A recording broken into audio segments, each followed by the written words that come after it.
Welcome one and all to another Friday here at the Damage Report. I'm Iadarola. That is the host of the Happy Half Hour, Brett Erlich. How's it going? I'm so happy to be here, John. I woke up at 2 a.m. and I couldn't go back to sleep. And then I was like, at like 7 o'clock, I was like, I will just lay down for a second. And the feeling I'm experienced from a consciousness perspective, have you ever watched someone try to jump off of a train and land on the ground while the train's moving and they think they can keep running and just, and then they hit the ground and they just face plant? That's my mental your brain zone right now. Yeah. So we'll see how this show goes. I feel bad for you. I feel bad if you're gonna have any like rug burn on your brain or anything, but we're gonna try to ease you into the news. Leave the jokes to me, Iadarola. Okay. Anyway, okay. I was gonna say nice haircut, but now I take it back, and instead, I will give a Blue Apron gift card to the best comment making fun of Brett's haircut. Have at it. My wife did it. Or am I kidding? Oh well, feel free. It's open to Brooke. If she wants to send in a message, then she can get a Blue Apron gift card. It's not open to Brooke, by the way. This is like the Weenie Tots sweepstakes for Married with Children. No family members are allowed. Anyway, with that said, we do have a lot of news that we're gonna be talking about through the course of today. Twitter found a way to get slightly worse and less reliable than it already was. We're gonna be diving into that, which will definitely be fun. Laura Ingraham, very concerned about the GOP's ability to draw in young voters and has some horrible ideas of how to improve their chances. We've got yet another GOP creep, which is always fun.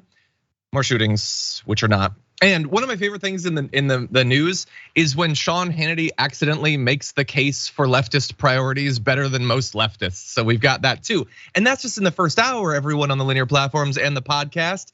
Did you know that we have the aftermath as well, extra content? If you didn't know that, what the hell? It's been around for a long time. And in that, which you can go to youtube.com/damage report to see, you can even watch it live.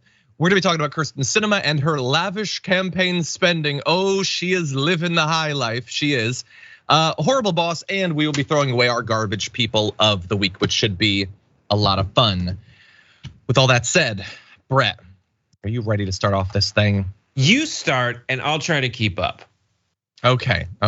Like you're jumping off of a train, you try to keep up. Okay, let's do it. Yesterday, at long last, after multiple promises that didn't come true, Twitter's legacy blue check marks are now gone. I should say the verification is gone. There's check marks everywhere and they do mean something. We'll get into that. They just don't mean what they have from the very beginning. If you've been on Twitter for a long time, the reason the verification system started was so that people could feel that the notable or famous or whatever person that they were seeing on the site was the actual person. They had gone through the process of proving that that's who they are, so there could be a measure of trust so that the site could actually work. Well, that's all gone now. Oprah Winfrey, if that's who she actually is, doesn't have a blue check mark. Justin Bieber, Katy Perry, Kim Kardashian, the Pope, Brett Erlich, all of these people do not now have the blue check mark. Many, including most newsrooms, by the way, have also been decertified. Massive brands, by the way, companies have vowed not to pay for the $8 like tip to Elon Musk for existing, arguing that it no longer signals authority if any user can purchase a check mark. All it signifies is that you paid Elon Musk $8. It has almost the exact opposite meaning of what it used to. The White House, by the way, has said that it will not pay to be verified as an organization, nor will it pay to have its staff's official Twitter profiles continue to be verified. And you might be thinking, well, I mean, if check marks no longer mean that anyone's verified, and the people who used to be verified almost unilaterally are saying they're not gonna get check marks, then wait a second, isn't that gonna lead to more scams, parodies, and all that? Yes, instantly.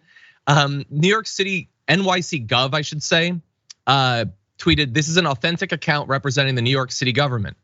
Maybe it is, maybe it's not. I don't know. It didn't have a check mark, and I'm not sure because there was a reply from NYC_government that said, "No, you're not. This account is the only authentic Twitter account representing and run by the New York City government." How are we to know which is which? I honestly don't know. If only they had a system of verification. And what's funny though, and we'll get to discussion in just a sec, is almost instantly, even the most devoted Elon Musk cultists started to realize that this might be a problem, and they've come up with a novel solution. So you can see this here from Twitter Daily News. Maybe it makes sense to verify players of all major sports leagues that Twitter partners with. Both Twitter and these leagues benefit from this. Yeah, they would. Sorry, they did up until yesterday. That's the point. It benefited, I guess, the individuals, but it also benefited the social media site. Other people were like, well, maybe like famous actors should be verified. Yeah, that's probably what it should be. But as stupid as all of this is, it is actually slightly stupider than you might think. Because while we might say colloquially that all of the people that used to be verified are not verified anymore, to be clear, they are still verified. They just don't have the blue check. When you do a search on Twitter for verified accounts with the filter verified, they're still verified.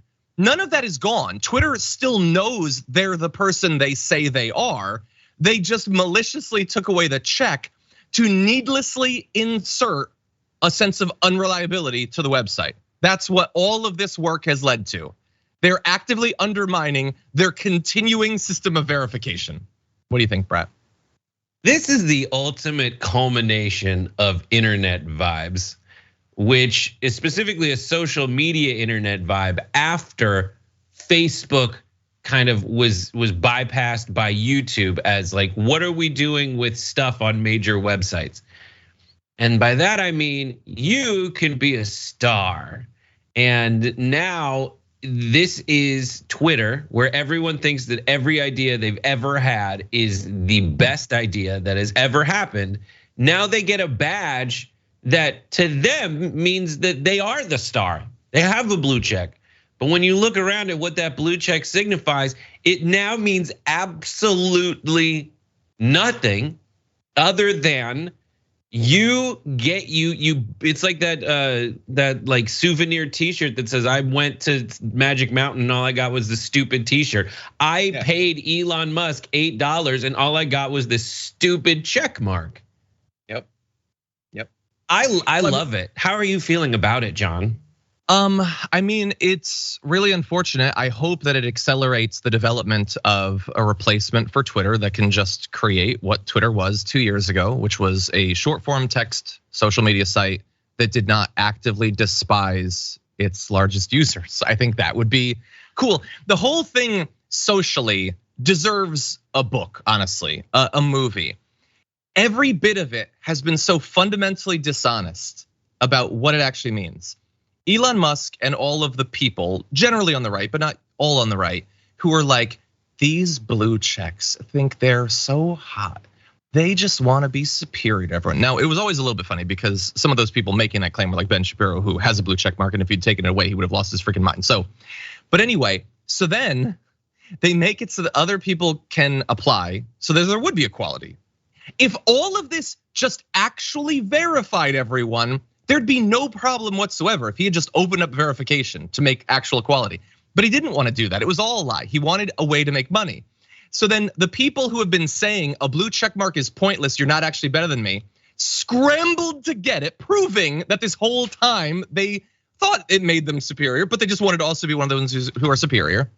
And now it doesn't have the meaning that it used to. It has the opposite meaning.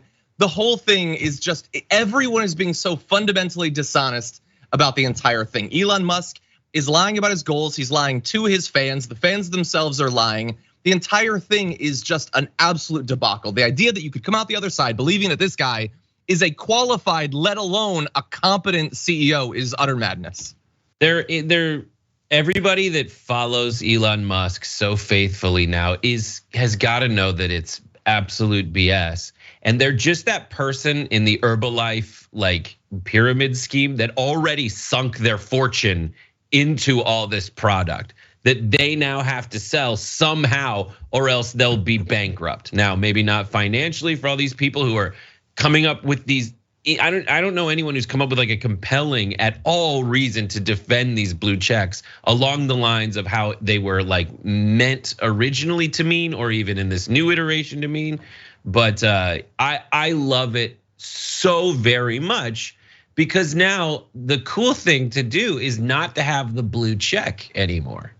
There's something about it. It does. I mean, this Twitter existed before blue checks existed, and I definitely get this like I don't know who to trust vibe of like 2003 on the internet, 2005 on the internet, but really since then there has been some order put in there.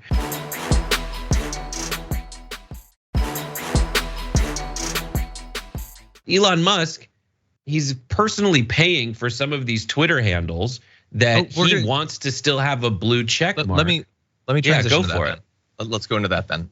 And we have one other aspect that makes this not just like whatever. We'll get to that eventually too. So first this, basically everyone who's verified on Twitter no longer has the check mark. They still hypothetically are who they are, say they were, but you won't know. That said, some do still have it despite having no interest whatsoever in signing up for Twitter Blue. Stephen King tweeted, my Twitter account says I've subscribed to Twitter Blue. I haven't. My Twitter account says I've given a phone number. I haven't. Both of those statements appear to be 100% true, but it's not just him.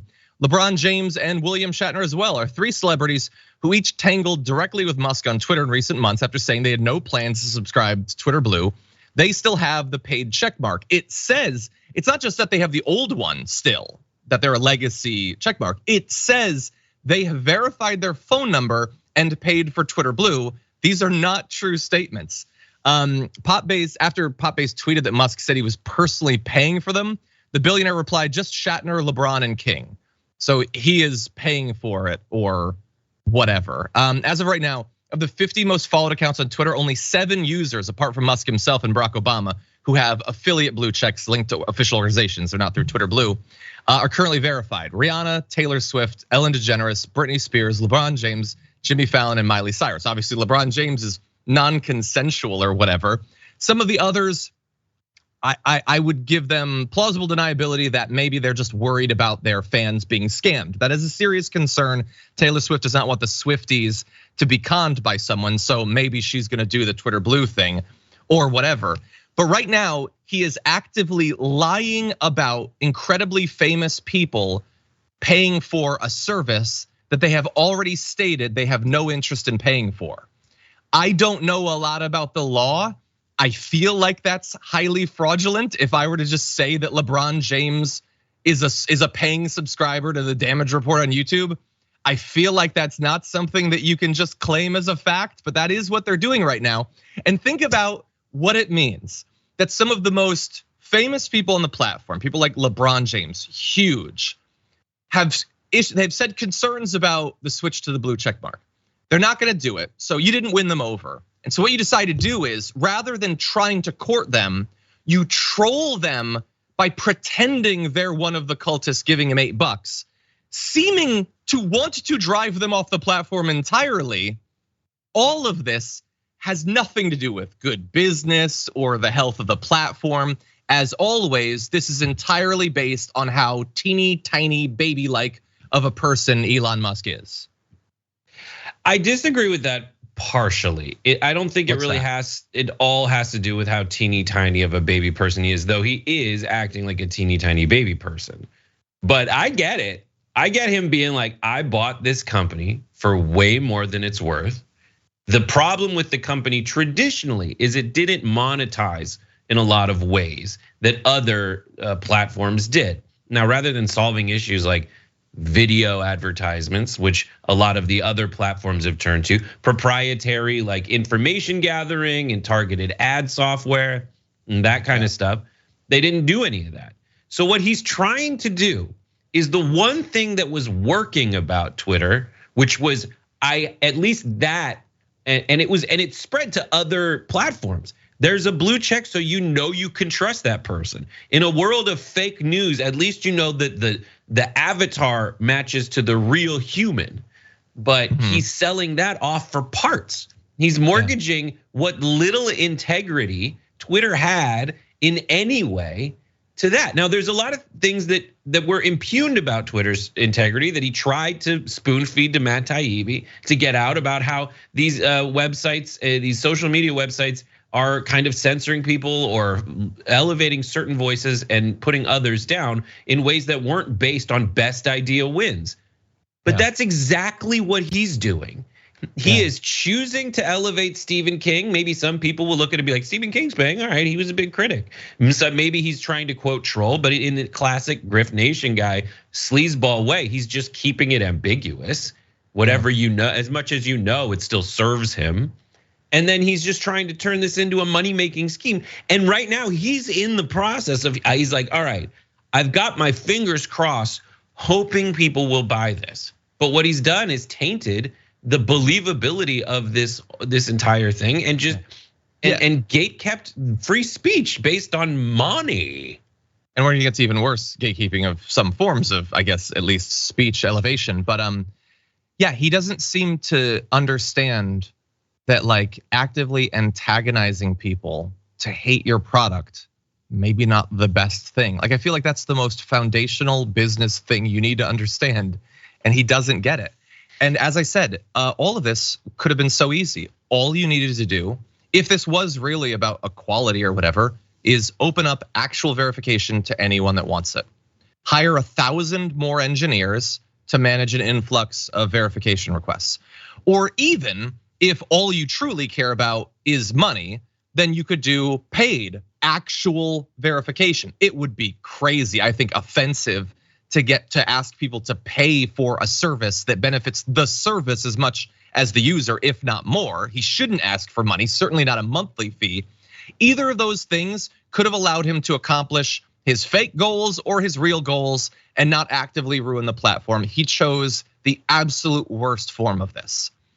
And now I want to transition to one last bit of this, okay? It might seem like getting rid of actual verification on Twitter and creating a fake zombie version of it for people who pay you that doesn't actually prove that they're verified is the biggest problem from what Elon Musk has done recently. But there's actually, I think, waiting in the wings, far bigger issues for Twitter. And maybe this was obvious to a lot of people, but I noticed it pointed out in a little back and forth having to do with the verification thing. So this meme account, which seems to exist purely, I'm assuming, to either make money off of Dogecoin or get Elon Musk to notice them, put out this tweet saying people with $8 right now. He's great, and he's paying for it, by the way. So he's one of those people. So somebody, don't go to the next graphic yet, but somebody pointed out those are the villains in that movie. I don't even know what movie it is. I don't care, and they've never understood any of this, but whatever. That's not the point. I want you to go to this next graphic, okay? And he's having a little back and forth with someone. The actual content is largely irrelevant, but he says, you know, this is a meme, right? To which some other person who's not paying for it says, you know, you can use a meme incorrectly, right? To which he says, thanks, meme police. None of that matters at all. Do you see what matters? No, keep that graphic up for a second. Do you see what matters about this?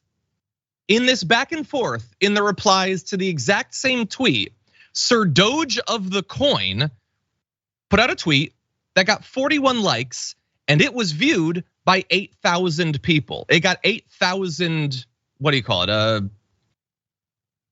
Impressions. RJ Palmer responded, got 670 likes. Less than half as many people saw that tweet that was way more popular, almost infinitely more popular. To which then Sir Doge of the Coin put out something that only got 8 likes and nearly matched the one with the 670. So this fundamentally is the issue. Again, all of this isn't really, it's not a violation of the First Amendment. If Elon Musk wants to create a site where literally the only way that you can get your comments to be seen, even if they are wildly popular, is that you pay him, he can do that. Is that a healthy platform?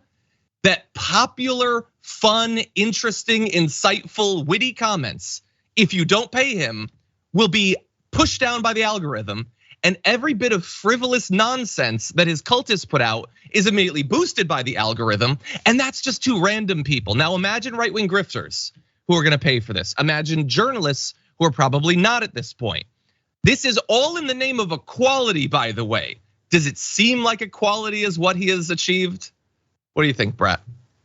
I'd like to do a missing persons report. A missing persons report for everyone who is mad that you're scamming poor people out there. Where are the populists on the right? That all you have now is not people who work hard and succeed and put their head down and come up with the best ideas rising to the top. It's people with money get to pay that money into the system, and they get a leg up. That's not fair. That's not the American way that they pretend to be, to be proud of and fight for, and something that the shortcuts are taken by the elite. I mean, like, we know what's happening. It's all a scheme. It's all people being fake online, and they want some kind of verification to convince people that they're actually super awesome. And the blue check is just it already has lost its meaning, and because of that, it will lose its value. Yeah, 100%. This is fundamentally what he was always going to do to Twitter. And let's be clear, this is what the right actually wanted to happen on Twitter. It did not want equality. They have never, the right-wing pundits and grifters and politicians have never wanted equality of speech. They want preferential treatment, and they have almost always gotten it on all of these sites, Facebook especially. This is what he's doing for every random meme account with a check. Do you think that that's where it's gonna end? He's a literal reply guy and tech support guy to some of the worst right-wing grifters in the country. You think he's not helping them? By the way, I saw a comment from Blue Lily Blue Dragon who says, correct me if I'm wrong, but like, isn't Google like that though? You can pay more for your result to be first, even if it's not necessarily the best. Oh, 100%. But is that really what we should be going for here? A company doing advertisement, is that how the public square that Elon Musk always used to like to refer to Twitter as should be run?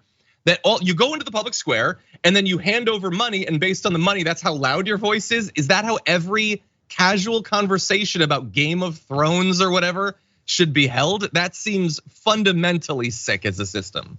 Yeah. None of what he said he was trying to accomplish in his BS PR campaign for being the savior of Twitter has been accomplished. All he's done is bought it, and now he's just selling it off for parts. 100%. And like, I'm gonna keep it real. I'm technically on it. Sometimes I like to like spread an article that I think is interesting, although because I'm not paying now, no one's gonna see it. The system is like broken. I don't even really know now how to like see who's replied to me, because it used to be kind of like having a lot of followers and being verified didn't necessarily go hand in hand, but they often would. And there was a system wherein you could see reply, like if Matt Walsh tweeted about me or something, I would know almost instantly. I would have no idea at this point. There's really no way to know what's going on there. It's just broken in a million different ways. Okay, everybody, we'll see the fallout as it continues. We got a lot more to get to, so don't go anywhere. We'll be right back.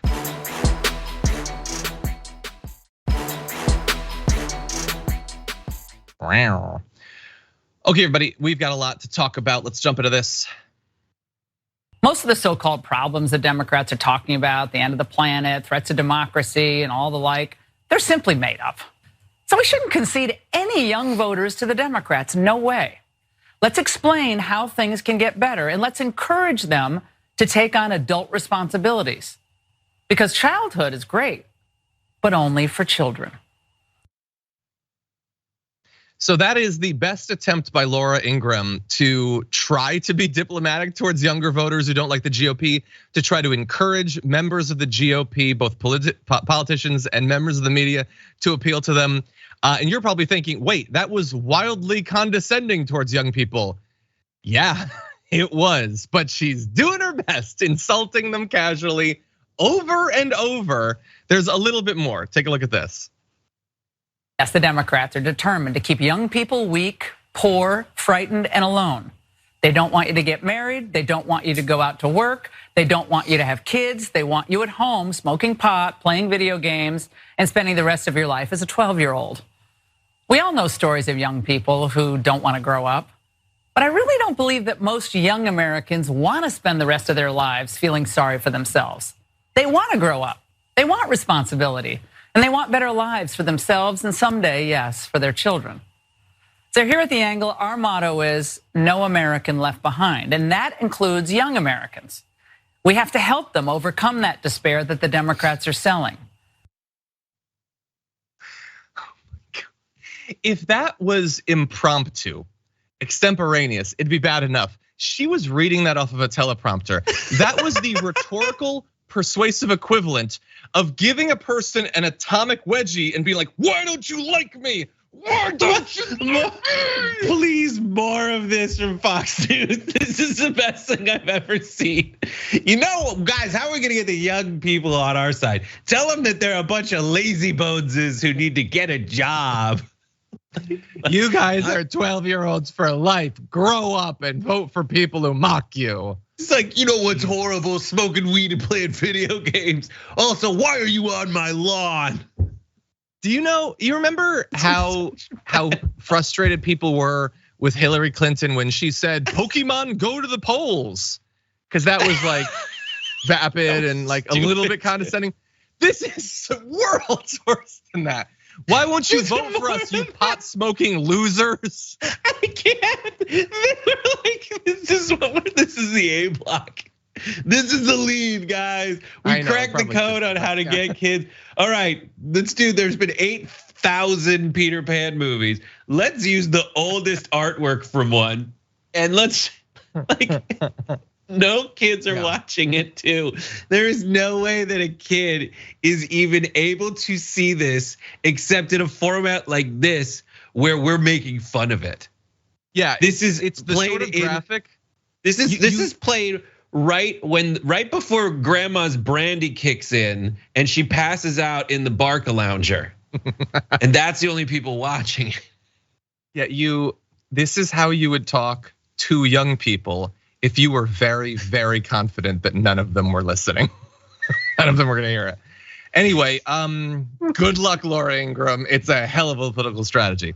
That said, there are those on the right who are interested in young voters, specifically interested in stopping them from being voters.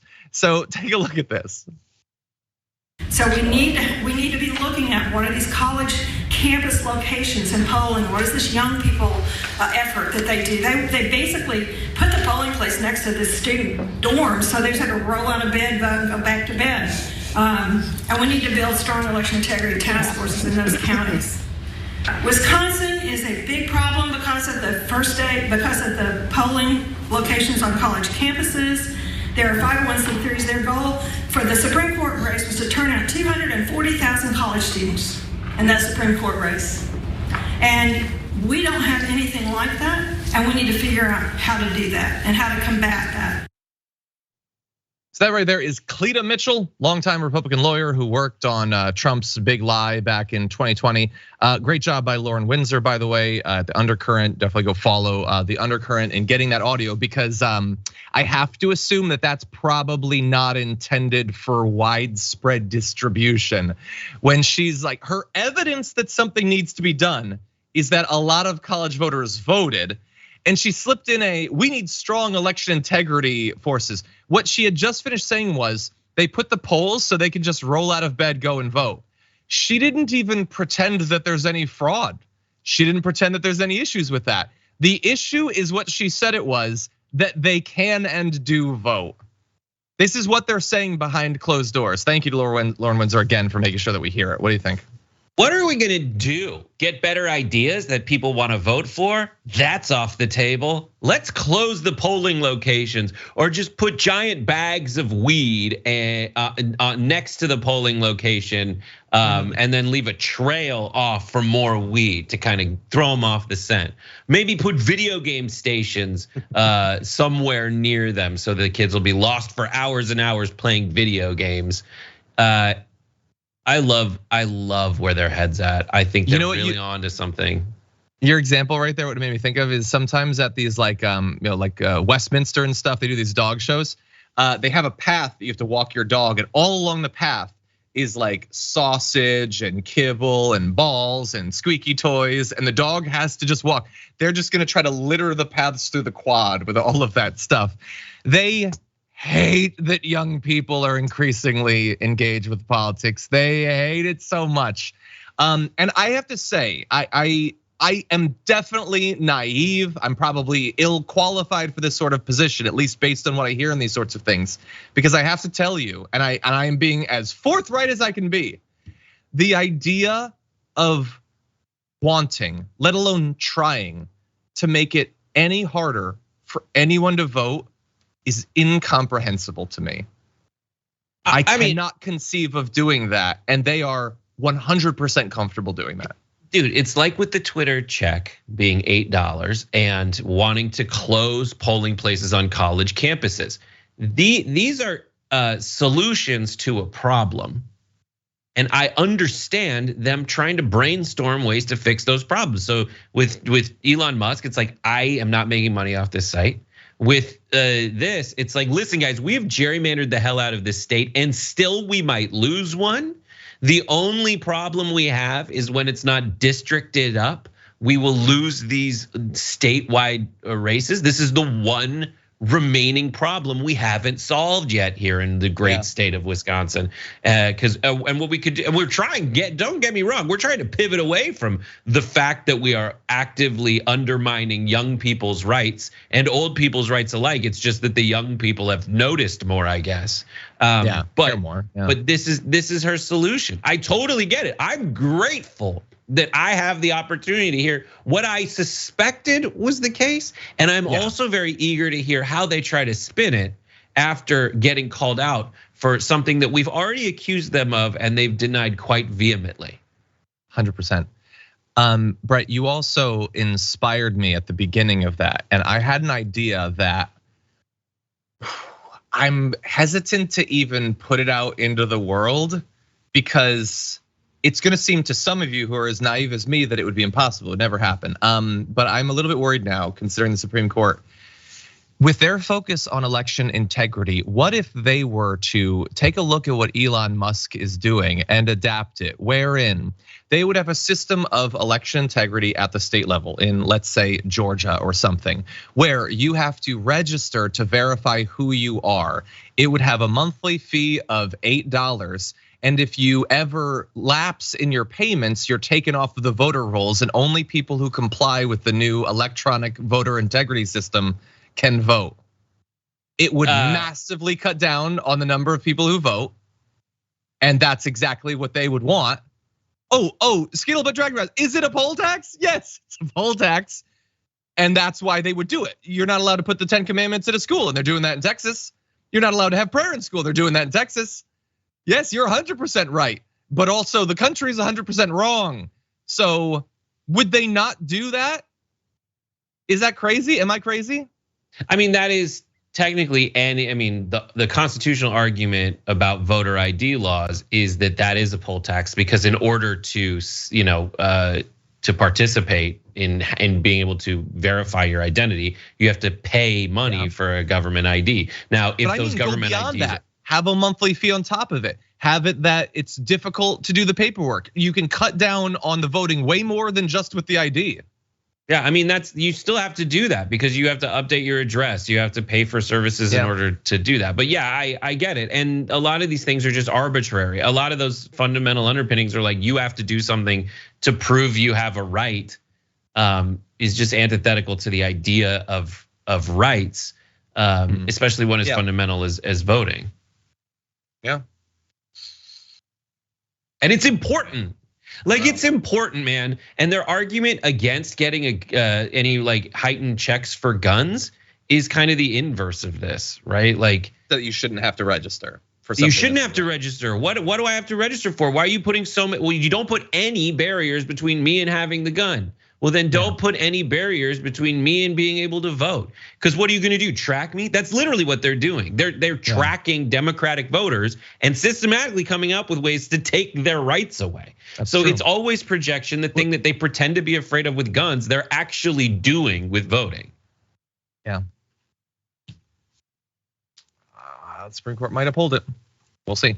Anyway, we're gonna turn now from a creepy idea to a true creep. Let's do it. In one of the most blatant political cases of do as I say, not as I do, we have a Tennessee GOP representative who just very recently voted to expel the Tennessee 3 from the state legislature because they had not shown proper decorum, the proper conduct befitting a state representative. And at the same time, he just resigned because he violated the chamber's sexual harassment policy. And it's maybe even worse than it sounds from that description. This is Scotty Campbell. You can see him right here. Scotty, I just want to thank you for putting that photo on the internet. No notes, It's perfect. He made inappropriately crude and suggestive comments to an intern who lived nearby him. Here are the details. According to an email from one 19-year-old victim, I want to remind you, he's 39, she's 19. So tell me more about the groomers. After she and a fellow intern entered their apartment building, Campbell later, quote, made comments about how he was in his apartment imagining that we were performing sexual acts on one another and how it drove him crazy knowing that was happening so close to him. He also offered her weed gummies and told her how lonely he was despite her insistence that he stop. She said, I told him absolutely not, and he begged me for several hugs.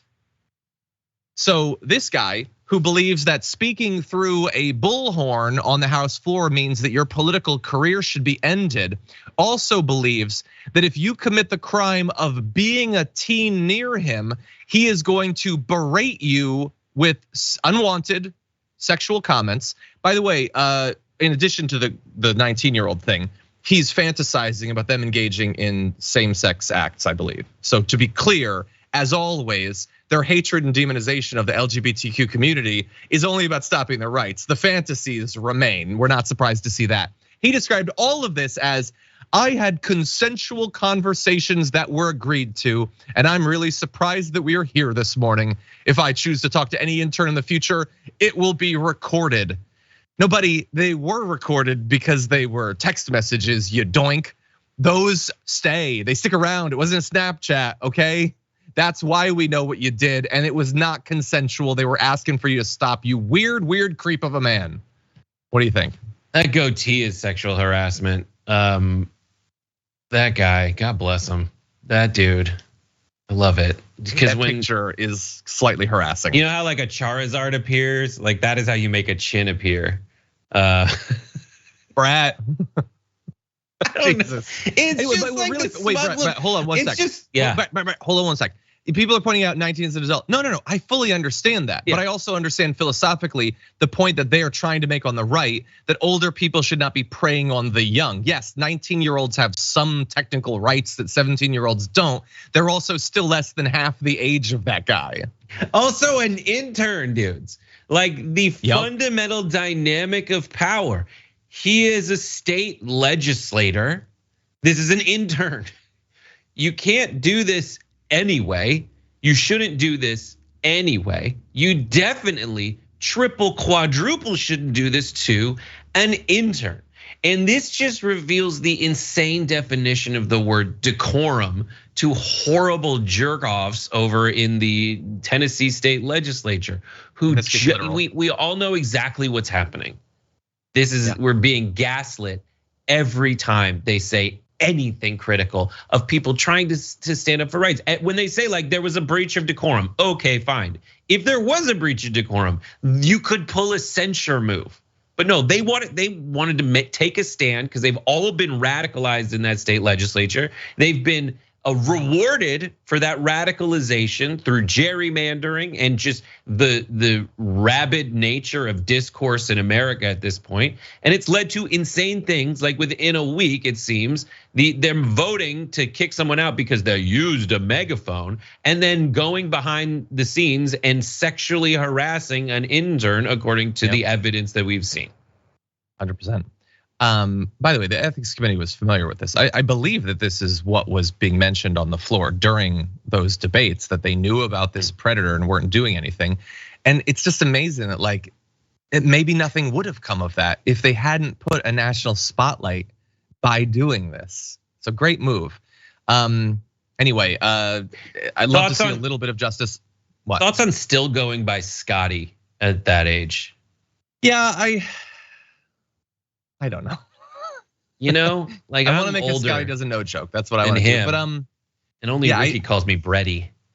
Breddy? I don't use that. I guess he is Ricky. I don't know. You know what? If he was cool, Scotty would be fine. It's just there are names that are so dependent on you keeping it together in terms of your personality, and you failed that. So now we get to mock your name too. Anyway, with that said, we're gonna take our second break. When we come back, we've got more serious news, but we're gonna end with a bit of fun involving Sean Hannity of all people after this.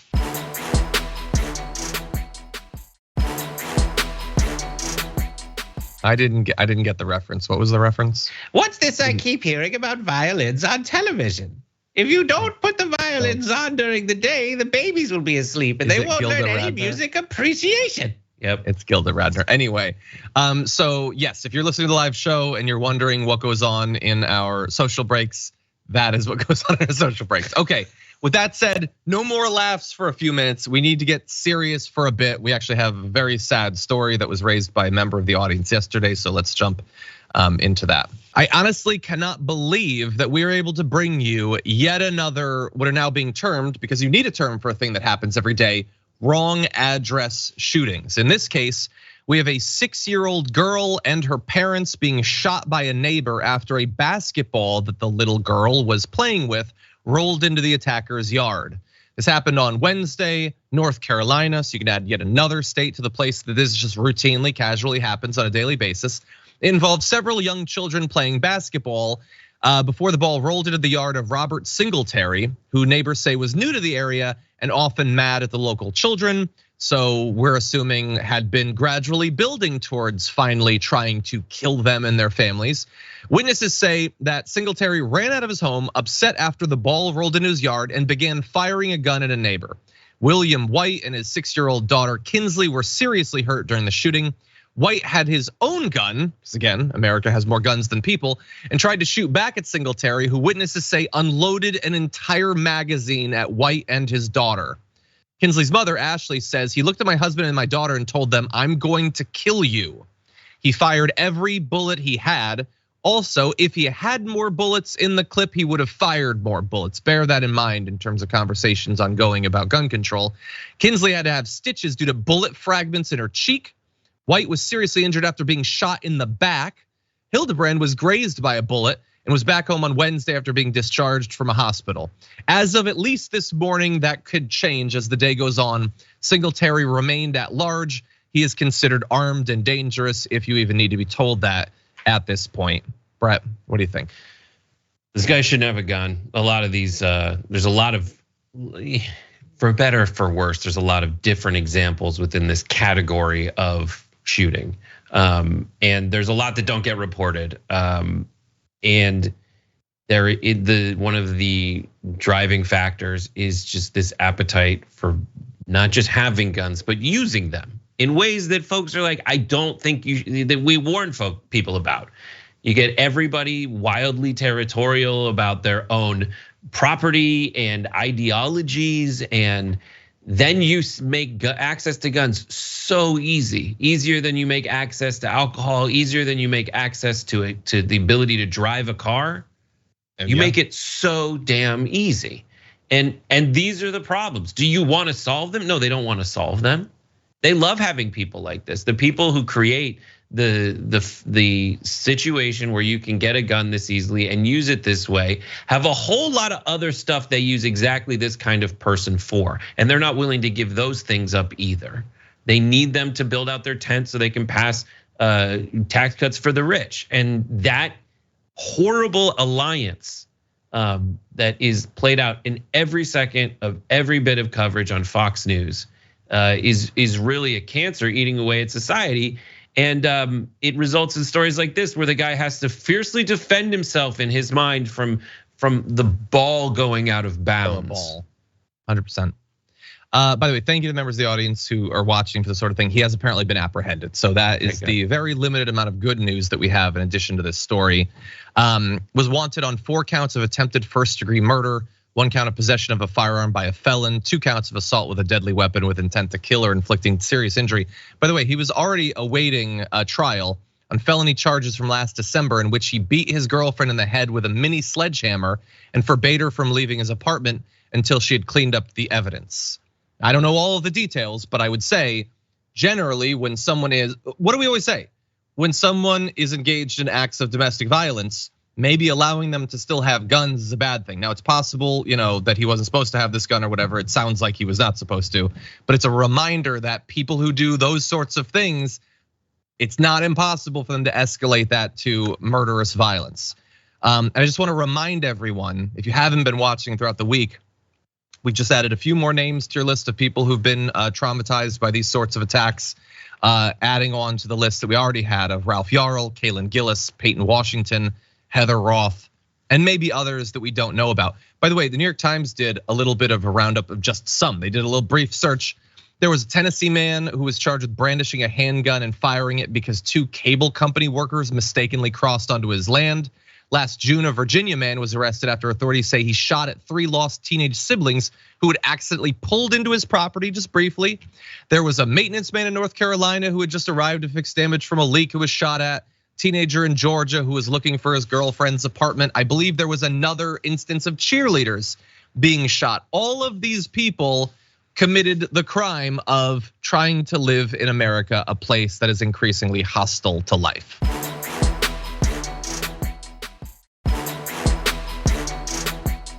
And with that said, let's lighten things up a little bit, turn to something maybe a little bit more fun. Take it away, Sean Hannity. The radical climate alarmist religious cult, they struck again. They now put forward another multi-trillion-dollar Green New Deal. You hear about that today?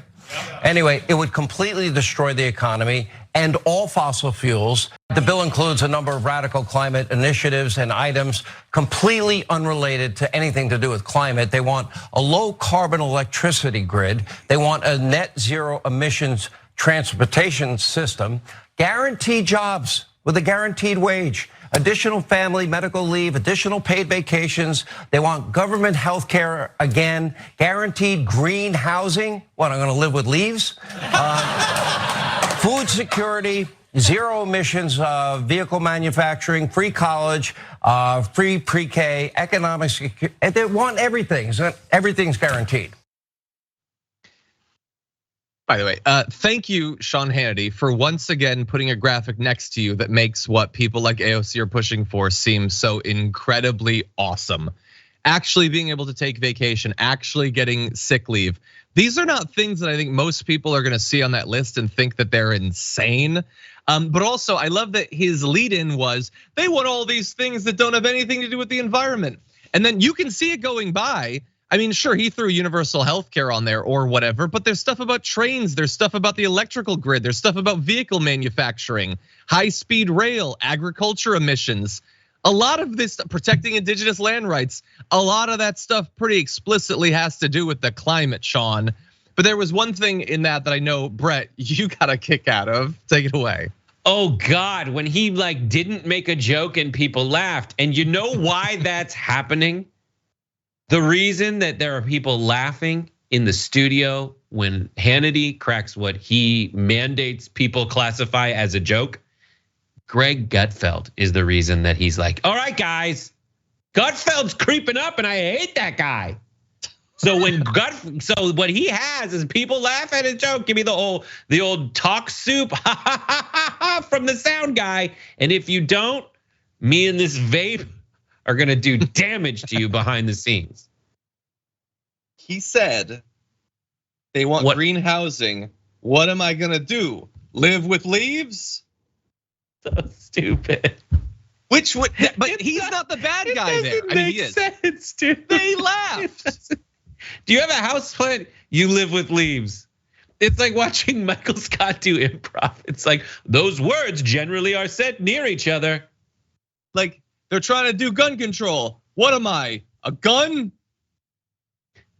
So stupid. This is not a joke. Just because you paused and stupid people laughed doesn't make it comedy. But that's what you do, man. That's why those shows have people laugh in the room to convince. That's why there are laugh tracks.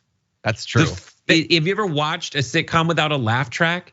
It's ridiculous. I've seen the YouTube videos where they remove them. Yes, that's why they have those miniature little audiences that they juice to laugh or whatever, is because, I mean, if in the absence of making good points, I guess you can at least try to be funny, and they're not doing a great job. He's repeatedly done this, by the way. I'll remind you, we can bring this up. He loves to just put stuff that either makes the Republicans look bad there. I mean, so that's what's in the Green New Deal. That stuff, being able to eat, having health insurance, being able to take time off. These are not things that people see as radical. He had one about the Trump investigations, which just makes Trump look so like a criminal. So anyway, Sean Hannity, keep it up. I love it. The comedy needs work, but the rest of it is just spot on. Okay, everybody, we'll be right back.